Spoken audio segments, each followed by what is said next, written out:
So last class, we really set ourselves up to start with Callan's first postulate, which is the beginning of thermodynamics. We spoke about the concept of equilibrium. We tried to give intuition as to why it might arise. And there were two ideas. First idea was when you observe something, anytime you're observing something for construction, you're observing it for a certain amount of time. You don't observe anything just for a blip, right? There's an observation time. Over this observation time, many motions get averaged out. So it feels as if things are not really moving, while actually they are moving, but they get averaged out. So you need fewer variables to describe them. That was one motivation. The other motivation was that as you start to remove internal constraints from inside a system, you need fewer variables to describe it, right? So this was the two motivation, which led us to the, hopefully gave you some intuition for the concept of equilibrium. And then we said, as you remove constraints from, we had this picture of a box with a partition in the middle. We said, as you remove constraints, volume will change, mass will move, energy will be exchanged until you reach a special case where on an average, mass is not being exchanged, energy is not being exchanged, volume is not, pressure is not being exchanged. And we will quantify all these things as we go further. But the whole idea behind all of this was to get us ready for Callan's first postulate. And I call this Callan's postulate because Callan's book was really the first book around 40s or 50s, which started thinking about thermodynamics in this 1940s or 50s or so in this postulate type manner. Until then, it was all like, let's try to make an engine, let's see how fast will the engine run, and then try to come up with arbitrary laws. He really made it very clean in a sense. So Callan's first postulate says that there exist, let's see if I can try this.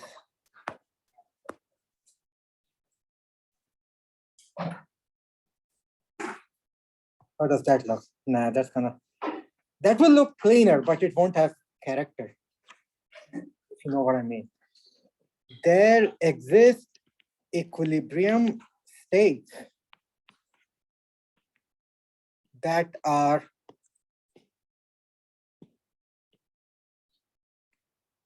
macroscopically characterized completely, and we will try to understand what this all means, by internal energy E, volume V, and number of particles N. If you're looking at a chemical reaction where you don't have particles of just one type, you have oxygen, carbon, nitrogen, whatever, then instead of N, you will be looking at N1, N2, N3. You will have to look at different species. Okay? So this is a postulate. What does a postulate mean? We are not trying to prove this. This is where we start. I gave you intuition, hopefully, last time as to why it might arise, right? But we are not trying to prove this. Okay, yeah, it exists. It's a postulate that we won't have many. There will be only two postulates. Everything is derived from that. But this is what it is. So, and in parallel, we also say that macroscopic equilibrium state will be path independent, which means how you prepared that system does not matter for how the system will look like once it reaches equilibrium. So the idea being, for example, what's your name? Remind me. No, you. Me. Yeah. Fahad. Farhad, you are Jared, I remember. Yeah, so let's say I take Farhad and I like bounce him around in 50 different ways and then leave him on the ground, right? And in another experiment, I actually take him out, we do a long run and come back and leave him on the ground. In both cases, he will relax to some equilibrium state. Once he has finally reached equilibrium, you won't be able to tell whether he had been bounced around here or there or whether he had gone for a long run, right? If you can tell that what he did, then you have not reached equilibrium. There is still memory. Okay, so you should not be able to tell how you got there. If there is any memory of how you got there, it means you're not equilibrated yet. You better wait longer. Okay. So Now the question is, what do we mean by these macroscopic properties? Let's try to understand that. By macroscopic, not microscopic, macroscopic. In thermodynamics, we'll rarely talk about anything microscopic because we are always looking at things that are, we are looking at things for long enough, and also we are looking at things that are large enough, right? So thermodynamics existed well before Boltzmann showed up, right? So Boltzmann came around 1905, and in Germany, he started talking about guys, or I guess around then there were not that many women scientists. It was mostly guys, and sadly, that's how it was. He was like, things are made up of atoms, and everyone was like, you crazy guy. Things are not made up of atoms. It's an ether, it's a fluid.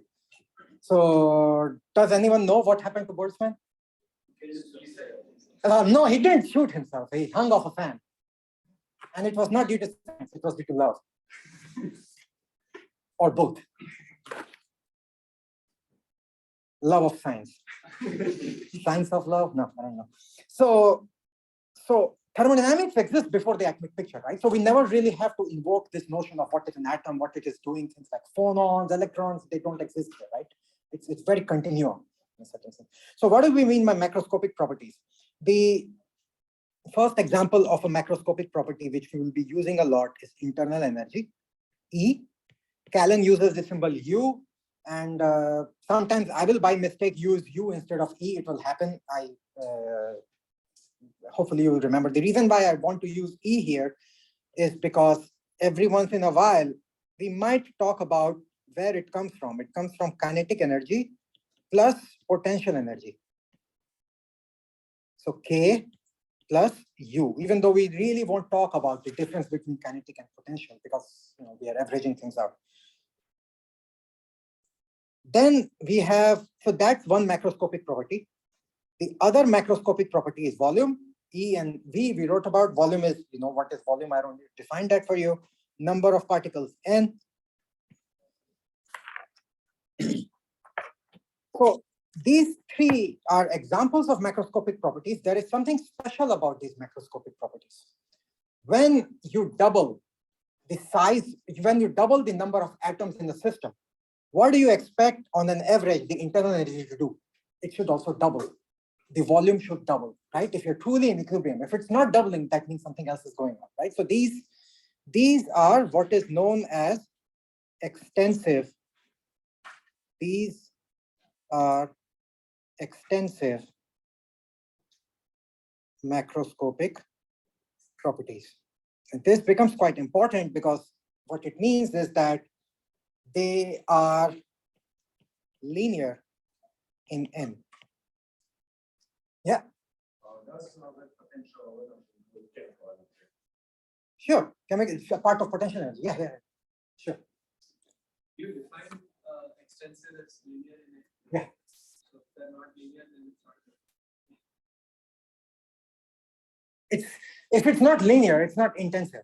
I don't know whether I want to call it not extensive or not. Okay. And we are going to look at such large things that we won't really get things which are like 10 to the power 1.4. We won't get things like that. So these are examples of extensive macroscopic properties. We can also have extensive microscopic properties. No. Intensive, sorry about that. We can also have macroscopic properties which are intensive, which do not change. And actually, that's a better way of thinking about extensive. I mean, let's call my linear in N as generally, even though in thermodynamics, we will almost be dealing with linear things. We won't see examples of that. Intensive macroscopic properties are things that do not change with N, do not depend on N. They are still macroscopic. At equilibrium, they are uniquely defined, okay? What are examples of intensive macroscopic properties? Well, the first example is the density, which is simply number divided by volume. And this is where you can see the linear thing matters, right? If the volume was not linear in N, then the density won't be linear in N, right? And that's a problem. So if volume is linear in N, then density, because N on the numerator you have N, and in the denominator you have volume, which is also linear in N. So therefore the ratio is an intensive macroscopic property. Okay, yeah. As extensive properties linearly depend on n. Intensive properties do not depend. Do not depend on. What are the properties which depend on n but not linear? We don't talk about them in thermodynamics. Another thing we don't talk about, apart from time, there is a reason why this happens. Because, for example, this is a good question as to why should volume depend linearly on n, or why should it not depend linearly on n? As you go to very, very large system sizes, you will see that the linear approximation becomes truer and truer and truer. That we cannot prove here. That's really something in the purvey of statistical mechanics as to why does it become linear. But for small system sizes, it won't be true. But that's where thermodynamics is not applicable. Remember last time we talked about thermodynamics is applicable when n tends to infinity, volume tends to infinity. So to a first order, the changes go away. And you can become rigorous about it when you go to StatMech, you do Taylor expansion, hopefully you will take 687 and see that. Okay. So we don't talk about things that don't depend linearly on n because in thermodynamics, they don't really matter that much. Okay, so we talked about two types of macroscopic properties. Extensive properties like number, volume, intensive properties like density. What other intensive macroscopic properties can you think of? Which are not that trivial actually. Temperature. No. We don't have any temperature yet. Heat capacity. Heat capacity, yes. What else? No. Pressure. It's a tricky one, huh? Pressure. No.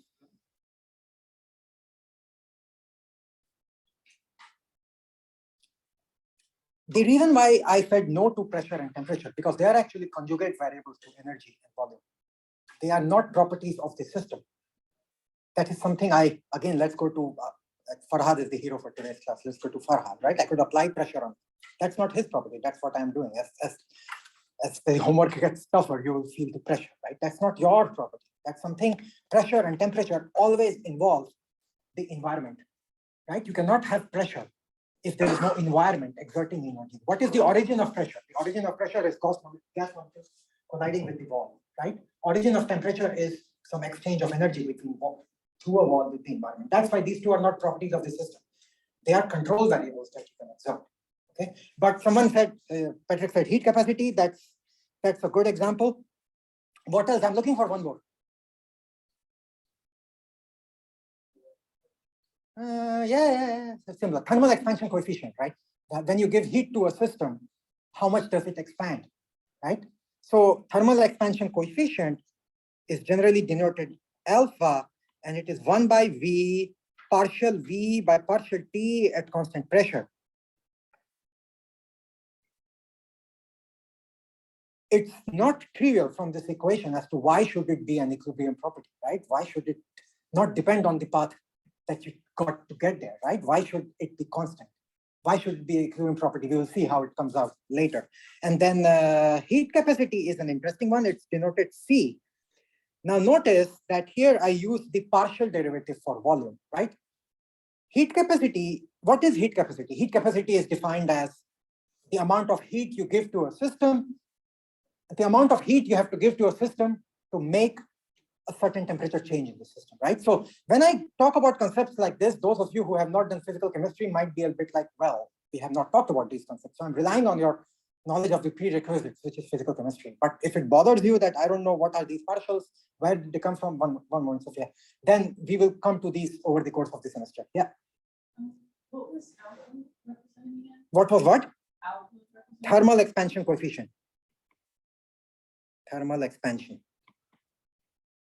And C is heat capacity. So what should be the formula for heat capacity in terms of heat and temperature?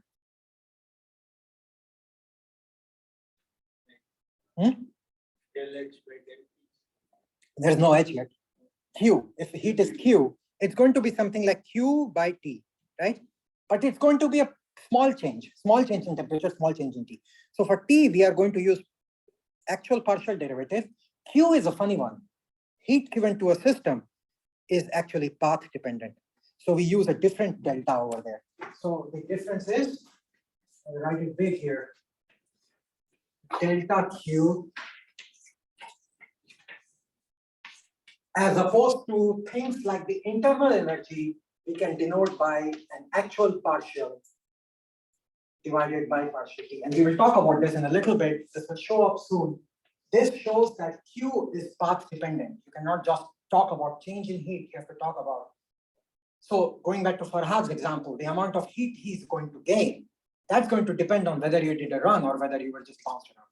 Okay, that is going to be path dependent. The amount of internal energy you gain after equilibrium is not going to be path dependent. Okay, we will talk about this. So there are the point. What is my point here? I'm trying to give you a sense that there are lots and lots of macroscopic properties. There are some simple ones like number and volume. There are some complicated ones, thermal expansion, heat capacity. Through the course of the semester, these complicated ones will also become your best friends. You will have no problem understanding what they are, where they come from, and also calculate them for a variety of properties. And manipulate them. Things like, well, I know something about the thermal expansion coefficient. Can you tell me something about the heat capacity? Thermodynamics will give you tools to do that. So that's why it's so powerful. You can measure one quantity and talk about some other quantity, which is kind of amazing. Yeah. You still have control system of density difference. Like in the example that we started. Number is linear in number. Right, but you can keep the volume of the system the same and add more particles. Then it's not equilibrium. So, Equilibrium, always equilibrium. Okay. At equilibrium. And Callan's, okay. So again, let's go back to Callan's postulate 1. It's saying that such equilibrium states exist. And this is almost a profound state. This is a profound statement, right? We had some intuition, but we cannot really prove this as to why should equilibrium states exist. Some people think that the universe is something known as a Boltzmann's brain. Has anyone heard that term? It's an example. There is this notion that we are actually highly out of non-equilibrium and we are trapped in some non-equilibrium state. The whole universe is not in equilibrium.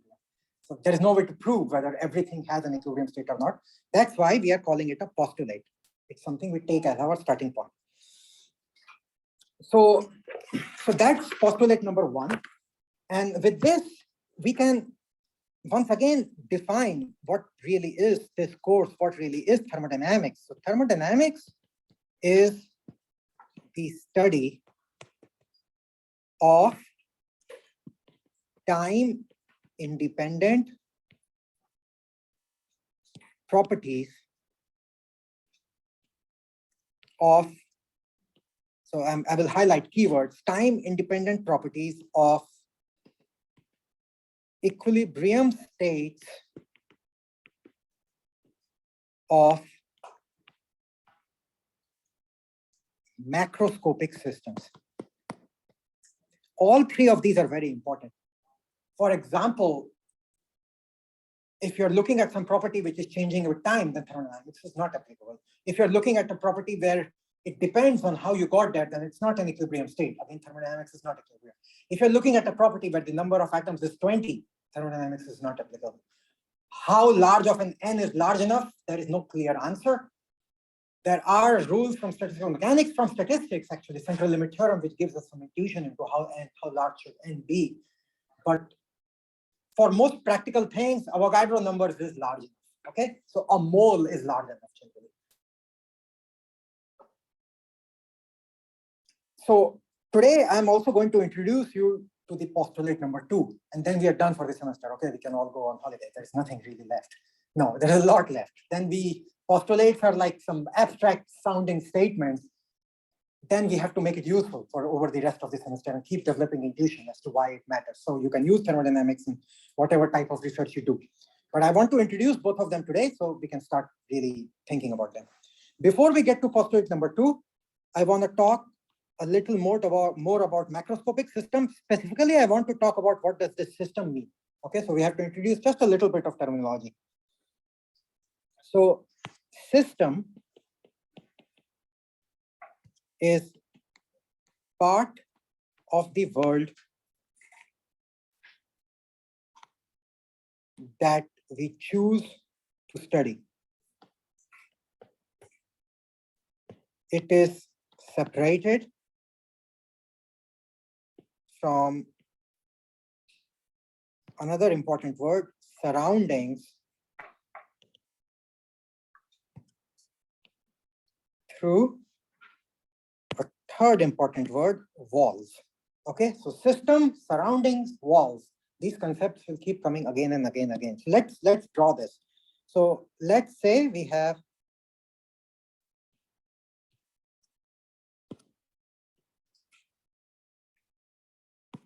this is our system. This is our surroundings. Okay. Maybe they can exchange heat with each other. Maybe they can exchange particles from the top. Maybe all sorts of things can happen. Most of the time, the way we set it up is to put a piston over here, which might or might not move up or down. Okay, that's a general setup that we think of. So this is a piston, and the piston can be in many different ways. For example, the piston could be such that you are exchanging energy through the piston or not. Maybe the piston is thermally insulated and no exchange of energy can happen. Same thing for the gap between the system and the surroundings. It might be thermally insulated, it might not be thermally insulated. Most of the time, we don't worry about this boundary on the side, we just think about everything happening through the piston. The piston can move up or down, the piston can exchange energy or not, maybe the piston has holes and matter can exchange through it. So this is our setup.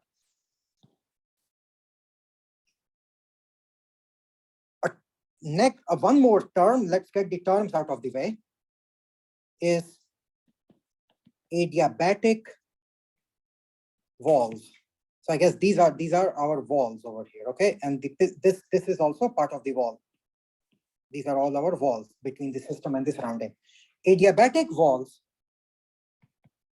no flow of thermal energy. Okay, here's a question for you all. If the piston can move up or down, can we say that the wall can be adiabatic, or can we say anything about the wall being adiabatic or not? If the piston can move up or down, can the wall still be adiabatic? So you are doing work on the system. Okay, it's like pumping your bicycle, right? You have a piston and you're pushing air in. Yeah, Jared, go ahead. You're doing work, but that doesn't mean we are giving heat to it, right? It still might be thermally insulated. So imagine that you have a thermos in which you have coffee and you have a piston, the whole thing is insulated, right? And so that's the difference between work and heat, right? So you could be moving the piston up or down, but it still might be thermally insulated. So adiabatic does not mean no work. Okay, adiabatic means nothing about work. And similarly, no work does not mean anything about adiabatic. These two are different. And the opposite of adiabatic is a strange sounding word. It's called diathermal walls. I would have just called it non-adiabatic, but this is when energy can flow. Okay, so adiabatic processes are, or adiabatic walls are very fundamental to thermodynamics. You can never really have an actual adiabatic wall. There will always be some exchange of energy, but with a big enough furnace, with a strong enough furnace, we can reach there, right? And in our thought experiments, we will always talk about adiabatic walls. So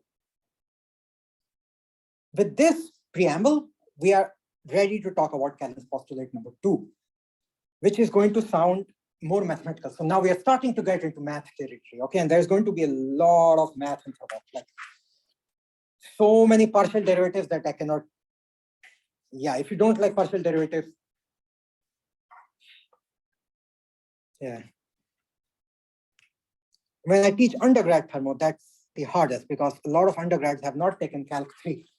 And I feel so sorry for them. It's not their fault that they have not taken Calc 3. And it's painful when you have to deal with partials. Thermo is all about partials. So Callan's postulate number 2 is really interesting. And when I write it down, you will feel like, what is he writing? Where does this all come from? And then we will develop a lot of intuition as to how everything in it makes sense.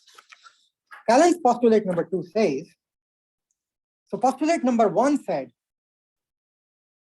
equilibrium states exist, right? That we can have a state of equilibrium. That's all it said. Callan's postulate number 2 quantifies what happens during equilibrium number state. We got some intuition, right? What happens? We need fewer variables and things like that, right? This makes it really quantitative. It says, there exists an extensive, I will underline it because it's so important, state function, a function that depends only on the state. So if you change the state of the system, the change in this function will be given by this derivative. It won't be given by that derivative. Path won't matter, okay? There exists an extensive state function which we will denote using the symbol S that depends only on E, N, and V. There exists an extensive state function S, which depends only on E, N, and V, which has a bunch of wonderful mathematical properties. What are these properties? Which is defined for all equilibrium states. That's okay, because we are saying it's a function of E and V, and we said in the first postulate that equilibrium states have unique E and V, right? So, okay, that should be possible, that's fine. Here comes the funky part. Partial F by partial E at constant N and V. It's a function of three variables, right? So you can differentiate with respect to one of them, keeping the other two constant, is always positive. And this is where some of you should, maybe all of us, the first time you see it, you're like, what? Where did this come from all of a sudden? And this is profound. This is the reason. This later we will see this is nothing but the temperature, actually 1 over temperature.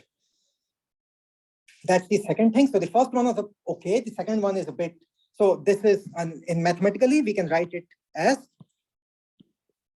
in other words, that is, S is a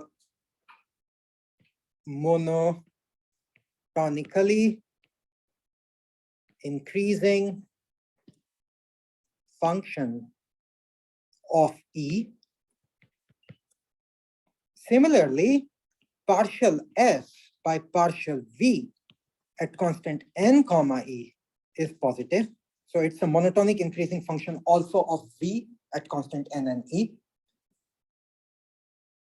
And the fourth property, the final one, is that if a state, by state, I mean equilibrium state, right? So anytime I mean a state of a system, when I say state of a system, I'm referring to an equilibrium state. It doesn't make sense to talk about an out of equilibrium state because you can't characterize it, right? Why can't you characterize an out of equilibrium system just by its state? Any ideas? Go ahead. It's path dependent. I have to give you the whole history. For example, the stock market. You cannot characterize the stock market by just saying this is the price of every single stock today. That's not telling you what's going to happen next, because the price of every single stock could be at a certain value, depending on whether maybe it was coming down or maybe it was going up, right? It lacks momentum. If you added momentum, it's still not enough, right? Because you have to know what happened before. And in the stock market, it's even worse because you have to really know what's the Fed going to do, right? It's the surroundings, it really, and there's a lot of exchange happening. So when I say state, it's an equilibrium state, because non-equilibrium state does not even make any sense. If a state B is adiabatically accessible, and we will talk exactly what all of this, we will get a lot of intuition into each and every one of these statements, is adiabatically accessible from a state A, then this function f must either increase or stay constant. Okay, so you can see glimpses of second law of thermodynamics, which all of you have seen. Is there anyone who has never read second law of thermodynamics ever? You can tell me if you haven't. Like the student, my mathematician student who took it 2 years ago, he was like, I don't know that. What is this law? Is it found in Rudin's book on real analysis? You know. So you have seen this in some form, right? We talk about things like, you can see what S might be. Any idea? It's the entropy. So we are starting with entropy, you know, that's Callan's. And this is why this graduate thermo is different from undergraduate thermo, because we start with entropy, everything comes later. If somebody disagrees with second law of thermodynamics, will I automatically get F for this class? I won't be as angry, but don't go talk to my colleague Chris Jarzinski. He's a very nice person. The only time I see him getting upset is, so he'll be sitting in seminar, like where you, what's your name? Remind me? Aiden? How do you spell it? AIDEN. AIDEN. Where Aiden is sitting. Chris will be sitting there and the seminar speaker is talking and he'll go, very good, very good. And all of a sudden the seminar speaker says, and this thereby disproves the second law of thermodynamics. And then Chris goes, wait a minute. What did you just say? He actually gets an email every other week from someone in Russia, India, China, US saying, I just have found a violation of the second law of thermodynamics. And he stops everything and tries to prove. One day he came to my office describing a thought experiment, saying, someone just sent me this mail, and I can't seem to find what is the violation of this. So, like Einstein said, it's not going to be important. Generally, when you find violations, the reason is you're not looking at macroscopic systems. Your surroundings are not really decoupled in a nice way. So, long story short, if you find a violation, go to Chris.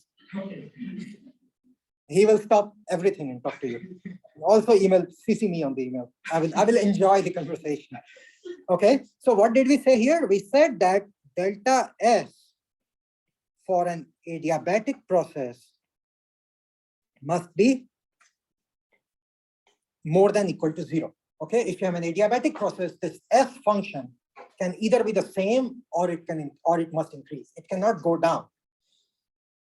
Similarly, if A is adiabatically accessible from B. And so notice that I'm talking about direction here, right? Going from B to A is not the same as going from A to B. There is a difference, and these differences matter a lot in thermodynamics. If it sounds abstract to you, you can think about if I take this coffee and just spill it over ground, right? This is state A, and the coffee spilled over ground is state B, right? B is accessible from A. I could do this in an adiabatic container where I'm not exchanging any heat with the surrounding, right? I could do this. Can I do the other way around? That the coffee comes? No. I'm sure you can design a very fancy apparatus that does that for you, right? That plucks up all the coffee molecules and puts it back here, but it won't be adiabatic. You will be taking some heat from the surrounding in order to do that, right? So this directionality is fundamental. In fact, we know that directionality is a part of life, right? Which is the one quantity that we know is one directional. Time, right? It always moves in one direction. And this is what it's, so time is the direction. Yeah, we will talk about that later. Yeah, go ahead. What if I do some inside my system? Well, that's what I'm saying. If you start thinking carefully, then again, you will realize that this is the argument like, what if I keep expanding my system size? Once again, what is acting on that? So it won't get violated, trust me. There is no violation yet of second law of thermodynamics. But it's a postulate. There is no proof for the second law of thermodynamics. Yeah, go ahead. This is like the same thing as being accessible from in a like Markov chain, like a state being accessible. Yeah, it's similar to that. It's similar to that. Yeah. So if A is adiabatically, so if B is adiabatically accessible, if B is adiabatically accessible from A, then F in state B is more than equal to A. If A is adiabatically accessible from B, then S in A is more than equal to B. What if both are adiabatically accessible from each other? Then S, no, that's not always true. They are not the same state. They would be the same state if the value of E, N, and V were same. So you could imagine a surface in this. In Callan, if you look up his books, he has lots of drawings of these surfaces. You could imagine a surface in this E, N, and V space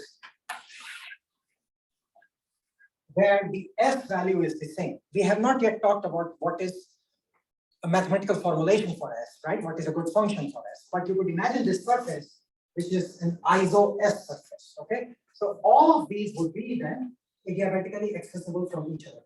You could go from any point to other point adiabatically without having to exchange any heat with the surroundings. So those processes which can be run in either direction, where you can go from A to B and B to A adiabatically, have a name. They are known as reversible processes. Okay. So all of us are getting older, right? Time is going in one direction. That's why we are not reversible, right? This is all irreversible. You cannot do Benjamin Button if you have seen that movie. You know, just go back. It's not going to happen. So processes which are adiabatically accessible in both forward and backward directions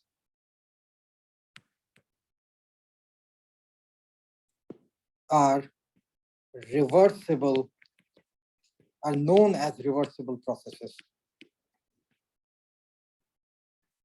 All other processes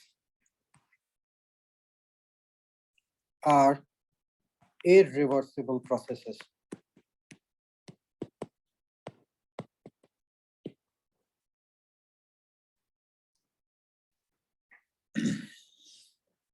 So this S that we just introduced, which depends on N, E, and V, has a name.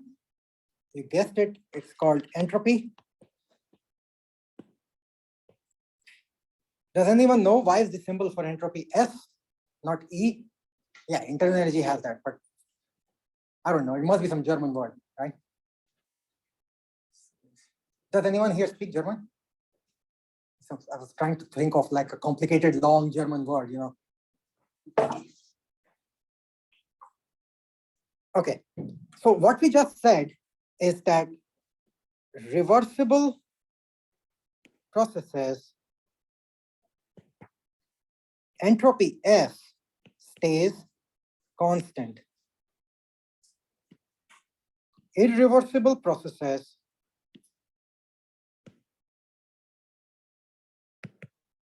S increases, entropy increases.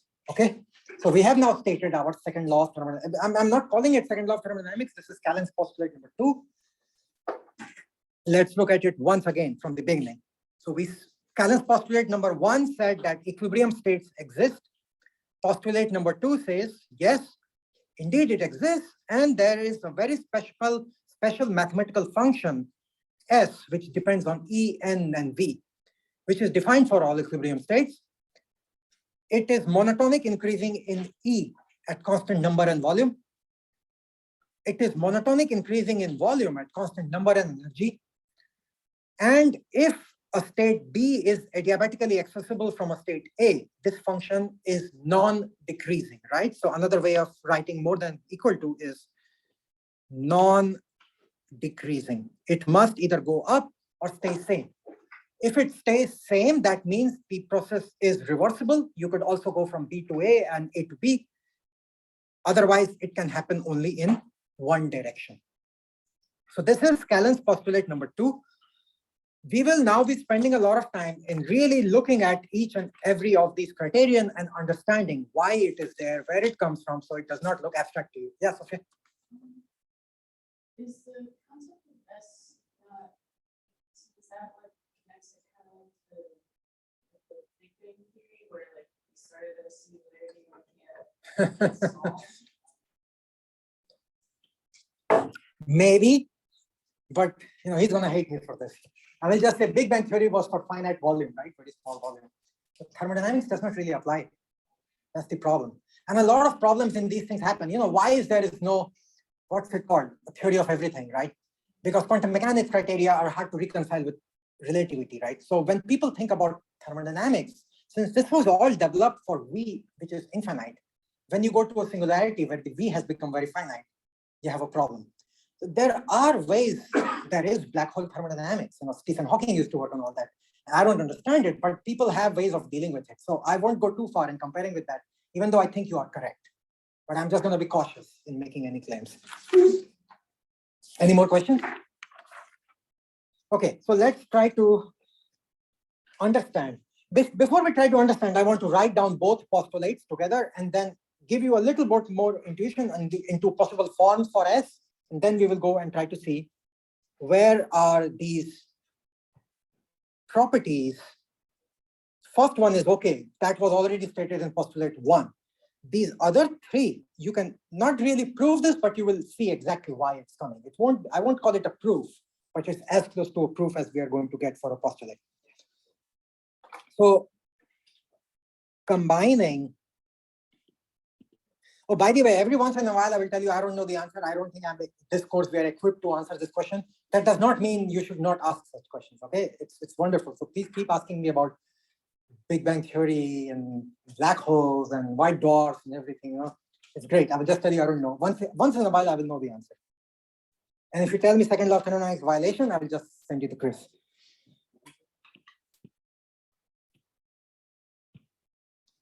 Combining postulates 1 and 2, what can we say? First thing we can say is that E, N, and V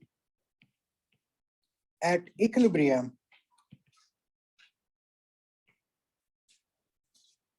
characterize all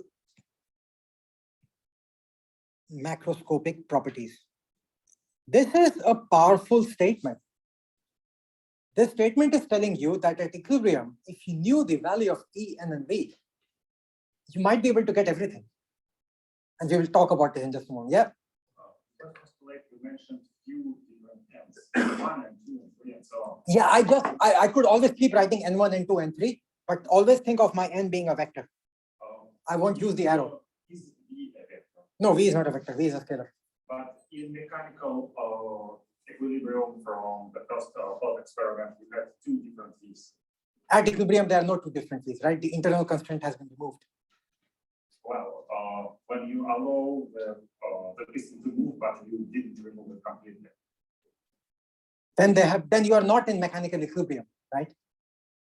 When P1 is set to P2, it's some. This state of equilibrium is mechanical, thermal, chemical. Everything has been achieved. So if you're correct that if one of the aspects of the equilibrium is missing, then you will need more variables here. There is no doubt about that. So for example, if you were not allowing energy to exchange, then I can't just write E. I will have to talk about E1, E2, E3, right? So this room and the other room has different energies. So when thermal equilibrium is not achieved, I need more E's. So that's true. But this equilibrium, when I just say equilibrium, it means thermal plus mechanical plus chemical. Okay? So, and N is generally a vector. It's N1, N2, N3, different species, but I will just write the symbol N. So that's the first one. And the second one says that at equilibrium, we have a function S, E, and V with wonderful properties. Okay, I wrote down the properties on the last page, so I won't write down here. So let's see. Let's make sure everyone is with me over here. You have to tell me if S is equal to AE plus BN plus CV, where A, B, C are some numbers to make it the correct dimensionality. Okay, they are not system dependent. They are just some numbers, constants to make it. If this, and the second form I'm going to write down is S is equal to square root of AN square plus BV square plus CE square. Are both of these allowed forms for S as per postulate 2? Who thinks both are allowed? Raise your hand. Okay. Who thinks one is allowed, second is not allowed? So the others think, what do the others think? Others are catching up. So whoever thinks one is allowed, second is not allowed, what's your reasoning? You already answered, Nathan, someone new. How about you, Nathan? They're degenerate in their states against two possible numbers. So N could be negative and positive, right? Let's say I restrict it to N positive. Do you think second is allowed now? May change my answer then. Your hint is macroscopic. is this definition macroscopic? Sorry, expensive. If I double n, Oh, T- then S would be double as well. There you go. Yeah, S, Okay. S will not be doubled, right? If I Yeah. double n, will it be? Does it follow? If I double n, what will happen?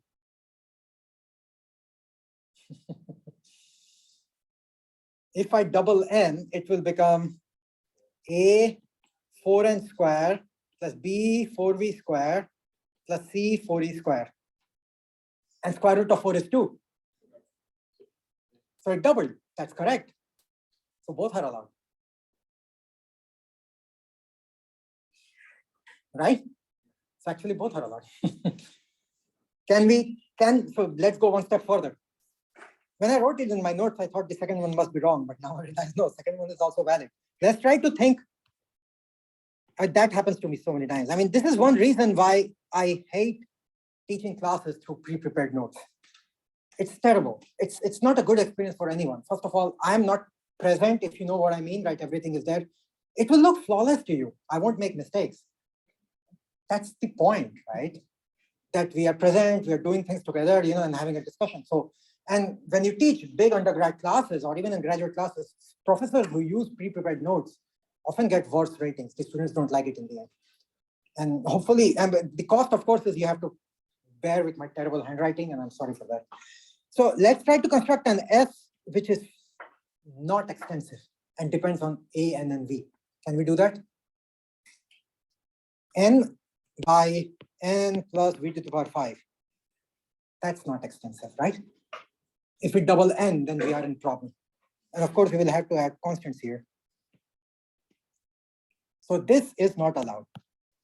This is okay. This is okay.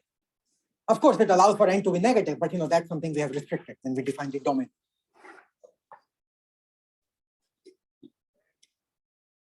So one reason why these two postulates are so powerful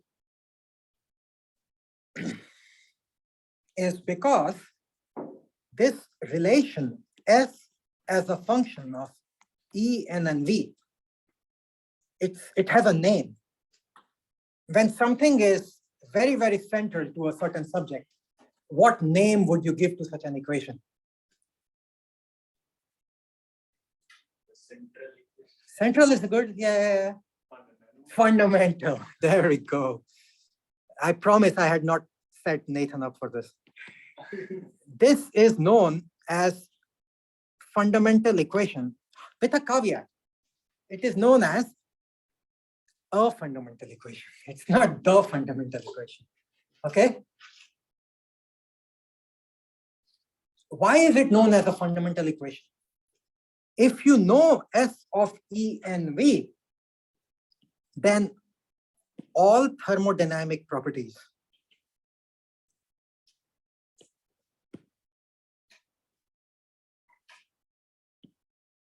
can be obtained from this relation. And we will see thermodynamics is going to be a lot of developing such equations, expressions that allow you to do that. For example, if you knew S of E and V, you can calculate what will be the thermal expansion coefficient at any temperature. You can calculate what will be the bulk compressibility at any temperature. All sorts of things. You can calculate heat capacity at constant volume, heat capacity at constant pressure, anything and everything can be obtained from it. If you knew S as a function of E, N, and V. If you knew S as a function only of E and N, and you had removed out the V part, then it is not fundamental. Then you're missing some information. Do you need the function to be expensive in the first place? Like, I know it's a postulate, but say you don't consider N at all. You still, other than the, you still more or less get. So the reason why you need it to be extensive, it's a very good point. And in fact, in statistical mechanics, which is like the younger brother of thermodynamics or sister, people play with non-extensive forms of entropy. They exist, and then you will see them later. But turns out, and I'm going one step ahead, turns out that this thing over here is the temperature, right? You will see that in a moment. Right now, I don't expect you to know why that is the temperature. And we know temperature is intensive. For example, temperature does not depend on whether you increase the system size. So if this S was not extensive, then partial S by partial E won't be extensive. And temperature would start depending on how much coffee you had. That's not true. That's one way of understanding it. The extensivity can be proved also in, so that's one proof. Once we connect that this is the temperature, you will see why that since we know through intuition that temperature is intensive, that's why it follows. In StatMech, there are other reasons for why it should be extensive. However, you can make it non-extensive and you can come up with new forms of statistical mechanics, but yeah, so they don't often connect with reality. And intuitively, why should this sort of function exist? Like, why would you think or like I can't wrap my head. Oh, I'll give you lots and lots of intuition. Don't worry. Yeah. You will be full of intuition.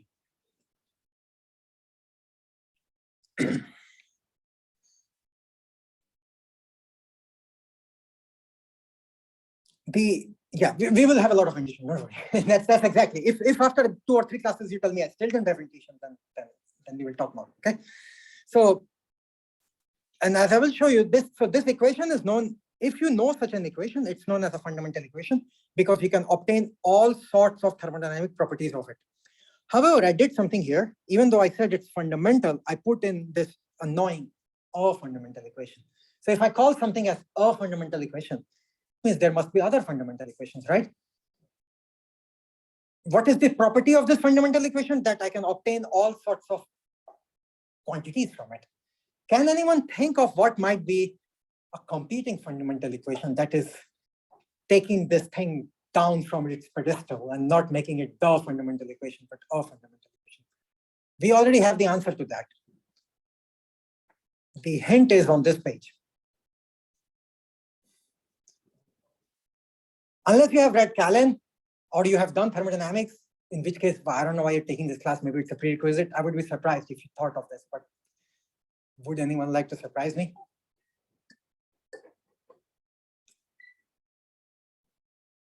Go ahead. Okay. Sure. I said that S of E and V is a fundamental equation. When I say something is a fundamental, if I say there is a Sophia sitting over there, there must be other Sophias, right? I say, no, that is the Sophia. You are the only one Sophia in this class. Do we have people who have the same name in this class? No? That's kind of, on Monday, I'm giving a talk in Switzerland where before lunch, there are 4 Micheles. Believe it or not. So we have everyone with a different name. In my group, we have Luke and Lucas, which makes things complicated. Anyway, so what I mean to say, this is a fundamental equation. When I say it's a fundamental equation, it means there must be other fundamental equations, right? Can you think of what might such another fundamental equation might look like? Go ahead. No, let her start. Yeah.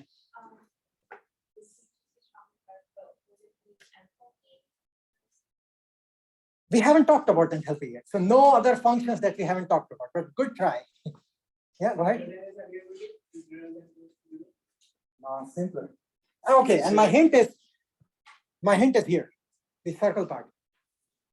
Energy. Is energy. As a function of And entropy. N, S, and V. You just stated something profound. So be happy. E as a function of S and V is another fundamental equation. What you said, what's your name? Can you remind me? Arania. Arania said enthalpy. That's true. Turns out enthalpy can also be a fundamental equation. What we don't know yet is what are the variables inside enthalpy. So now, Patrick, since you mentioned this, tell me why was I able to? So I know that second postulate tells me that there exists such a fundamental equation. Okay. So just because f as a function of x, y, z exists, this does not mean that x as a function of f, y, z also exists mathematically, right? That's not guaranteed. For example, there is a term for it. The function has to be invertible for this to happen, right? Not all functions are invertible.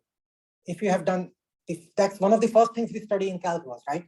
Functions can be invertible or non-invertible. Functions can be onto or not onto. Functions that are invertible and onto are known as bijective functions. So not all functions are invertible. Can anyone think of a function which is not invertible? And right over here. So not all functions are invertible. And you don't have to go to multiple variable. Just can anyone tell me of an example of f of x which is not? Yeah. X multiplied by 0. Okay, well that's just zero. Yeah. Good point. I'll stay with what Alex said. F of x isn't zero, is a function. But mod x, modulus of x is also example of a non-invertible function, right? X square is another one, the same value of x can give you this different value of x can give you the same value of f, right? Mod x, x square, different x give same f. I mean, Alex went to the limit of it. F of x is equal to 0. Okay, sure, yeah. Everything gives 0. That's exact. But you're absolutely correct. That's a non-invertible function. So if you ignore n and v for just a moment, what we have done here is to say that, and this is where class participation, either live or Zoom, is important, because if you look at my notes after this will not make sense. Okay, because I'm scribbling. I just said that f of e can be brought into e of s, right? That's what we said here. So why is this possible? Patrick, you said e of s and v. So why is this possible? The differential you gave? Yeah, it's due to this property, Yeah, the monotonic increasing property. So what does this mean? That monotonic increasing property means is if I was to draw s as the function of e at constant n comma v, how would it look like? Don't go as far as convex or concave. It could look like this. It could look like this. It could look like this. It could look like. No. I don't think this level. It cannot go down, right? Because it's monotonic. But the other three, at this point, all three are allowed. All three are monotonic increasing in E. Turns out that only one of them is correct. And we will spend a lot of time talking about that, which is, yeah, that's another story. We will get to that in a moment. For now, this red is not allowed. Green is allowed. This green is allowed. This green is allowed. Later, just watch out that actually only one of them will be correct. Any questions? You're moving your pen vigorously. Any questions? Everything clear? Remind me of your name again. Kate. Yeah, Kate. Okay. So since it's due to this monotonic property that we can have fundamental relations, anytime we have S of E and V, we can invert the S and E to get E of S and V. Yeah. How would your negative temperature, when you do the trick with strange occupation of states? Yeah. How would it look on that SE plane? So you know the answer I'm going to give you. Why does negative temperature arise? Because the systems have a finite number of states. Negative temperatures cannot arise in a system with n tends to infinity. So, and he's jumping ahead, but in statistical mechanics, you will see an Ising model, which is an example of a system with a finite number of spins. If n is finite, you can actually have negative temperature, where this starts to break down. But in a finite size thermodynamic system, once again, let's go back to this macroscopic system, which is n tends to infinity. This is never violated, this part of the postulate. So that's how it is. But yeah, in Ising model, if negative temperature means this thing will be negative, and you can actually get that, but it's a finite system property. So what I wrote over here, let me write it down in a cleaner way. And I'm pretty sure today's class is being recorded. I'll send an update when I can see the red thing is blinking, so it's being recorded. I think. Let's see. So S of E and V is a fundamental relation.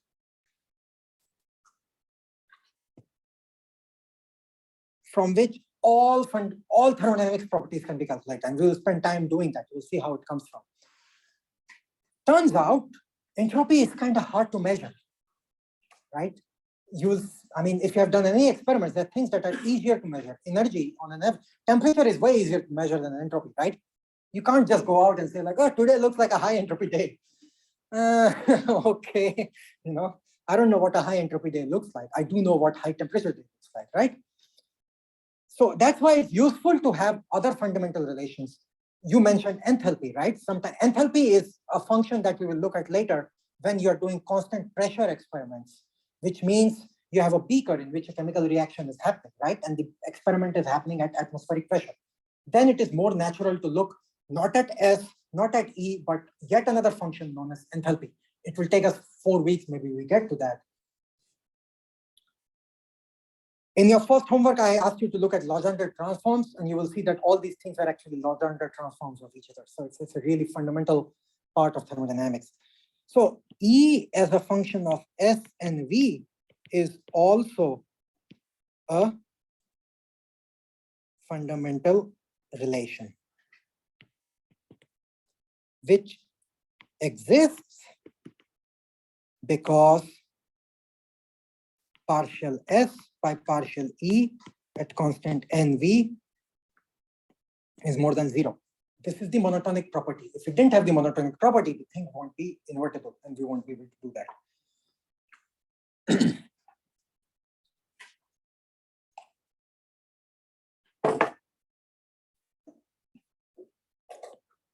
Does anyone know the name of this equation? Ideal gas law. Is this a fundamental equation? How do you know that? You don't know it yet, but you later in a couple of weeks, you will see why this is actually missing an information, why this is missing something. And I will show you what it is missing. What it is missing is the value of the chemical potential at some point. Then it becomes fundamental. So we will think about carefully, where is Soiman? Soiman talked about mutual information, what is the overlap between two things. So we won't be doing mutual information or probabilities here, but it is in the same spirit. So this equation has more information than certain other types of equations. A fundamental equation has maximum thermodynamic information that you can have. Nothing is missing. Equations of state. So this ideal gas law is an example of an equation of state, right? Does anyone know of any other equation of state? Van der Waals equation of state. You know what it looks like? You remember? It's easy. You're doing it like even through your mask. I can hear you. Yeah, let's go slowly. So Van der Waals equation says that instead of ideal gas law says everything is point-like, right? If you remember your PChem, everything is 0 radius. Van der Waals said, well, not everything has 0 radius. Let's say it has a finite size, right? So that's the first thing you have in Van der Waals, but this is not exactly Van der Waals. You bring it down over. This is how I remember Van der Waals, V minus ND. And then it says there is a second term, which is the attractive forces, which goes as A n square by V square, right? So this is Van der Waals equation of state. These equations of state also contain thermodynamic information, but they are not complete. They are missing information.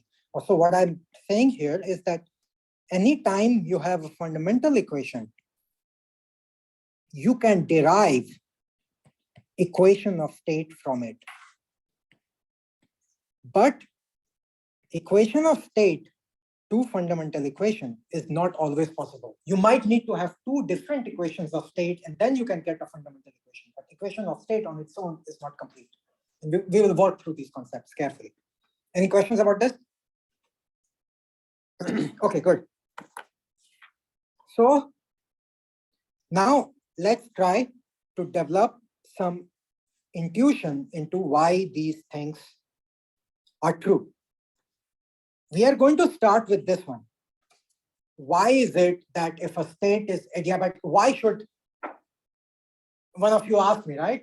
Who asked me, why should such a function even exist? What's your name, remind me? Vedant Shriram. I remember you because you followed me on Twitter. This morning, that's why I saw the name. I was like, yeah, now I know.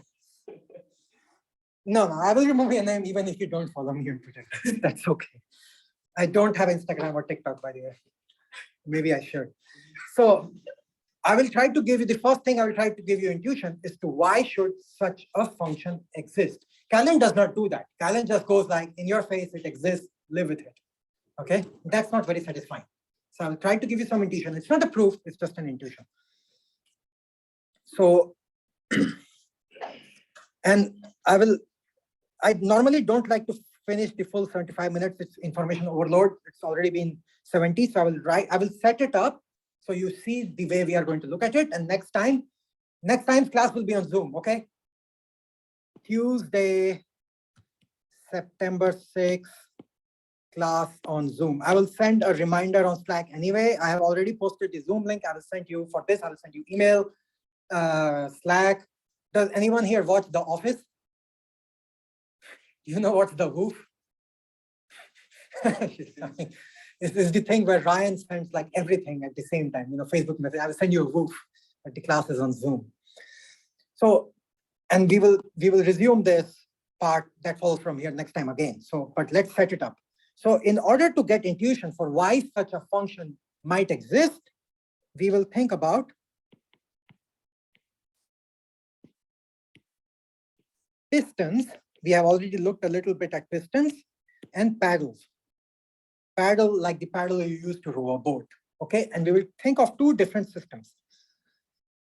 The first one,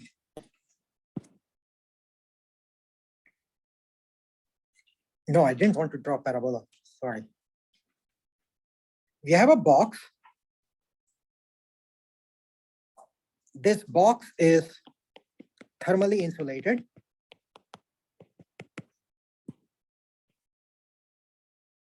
So no heat can exchange. Or other word of calling it is that the piston, and we draw pistons, so adiabatic piston and walls. So in this box, we have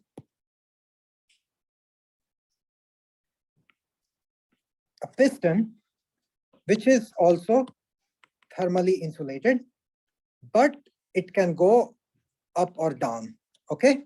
And inside the box, you have some molecules. Again, thermodynamics is continuum. We don't think about the individual molecules, you know? But you have a collection of some chemicals, some material, something. The second setup looks as follows. Again, a box, but this box is going to look slightly different. First of all, I drew a rectangle. I did not just leave it open from one side for a piston. So this is the box that you study in like quantum mechanics, you know, one full box, which is thermally insulated, no piston this time. But what you do this time is to set up two pulleys. You know what's a pulley, right? The thing that you have to lift something up.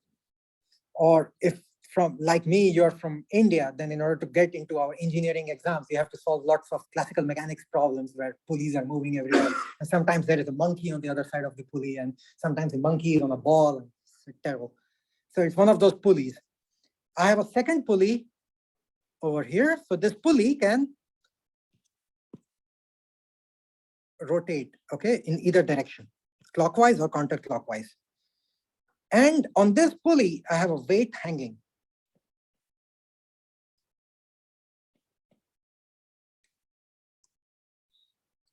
And there is a coil that connects this weight onto the second pulley. And then this pulley goes inside the material that I have, okay?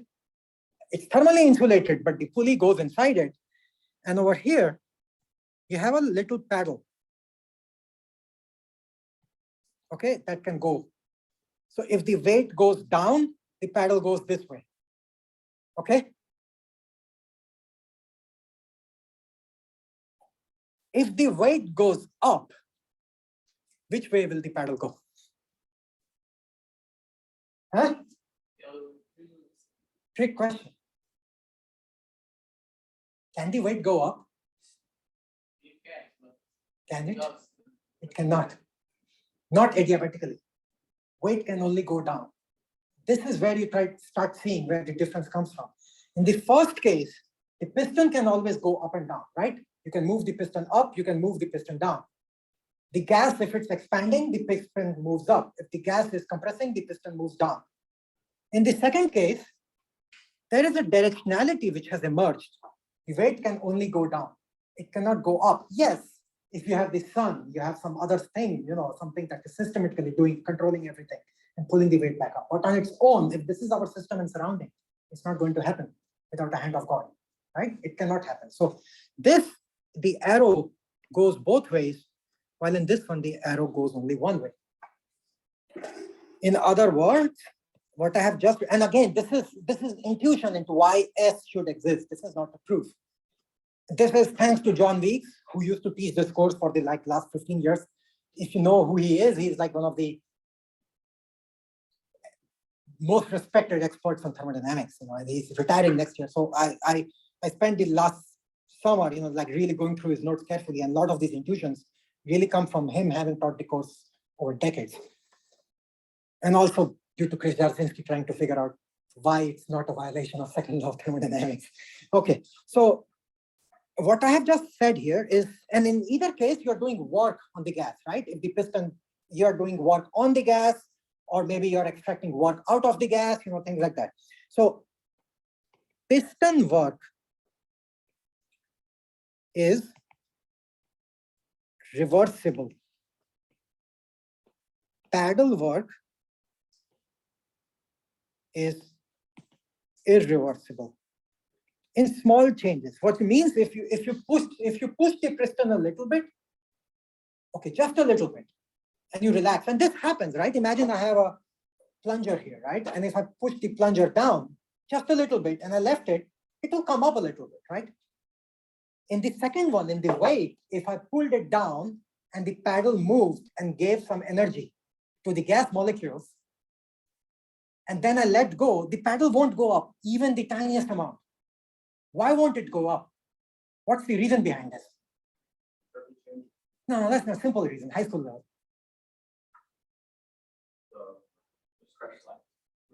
Huh? No, even simpler. The paddle, when it moves, it has given energy to the gas molecules inside that, right? And they have all become happy and gone and dissipated. They have just gone around moving, right? So the paddle moving in the reverse direction would be the equivalent of you suddenly taking energy back that you had given out to all these different molecules, right? So that's why the paddle cannot suddenly just suck up energy back from the environment and the weight comes up. It's not going to happen. Right? So this is the intuition. Next time we will start from this picture and think about why this means that an S should exist. And again, next week's class on Zoom, although I imagine if you come and sit here with your headphones and open your computer, you can still do that. I don't know why you would want to do that, but you can. Okay. And no office hour this week. Next week, most likely we'll have office hours in 2 weeks from now, and then it will be regular, but ask me questions on Slack. The homework is due next Thursday. You can bring it here if you write it on paper. And I think Omar asked me, what if you write it on iPad? In that case, send me a PDF, okay? Don't do a mega dump of like 8 different images and then I have to collect it together. Please don't do that, okay? It's terrible. Make one PDF, not an image, one PDF and send it to me on Slack. I will be grading it in printed. So you will be getting it back printed regardless, okay? So you can do that if you want to do. But on Slack, don't email. Emails get lost. Okay, so see you on Zoom next Tuesday, and then Thursday I will again be back.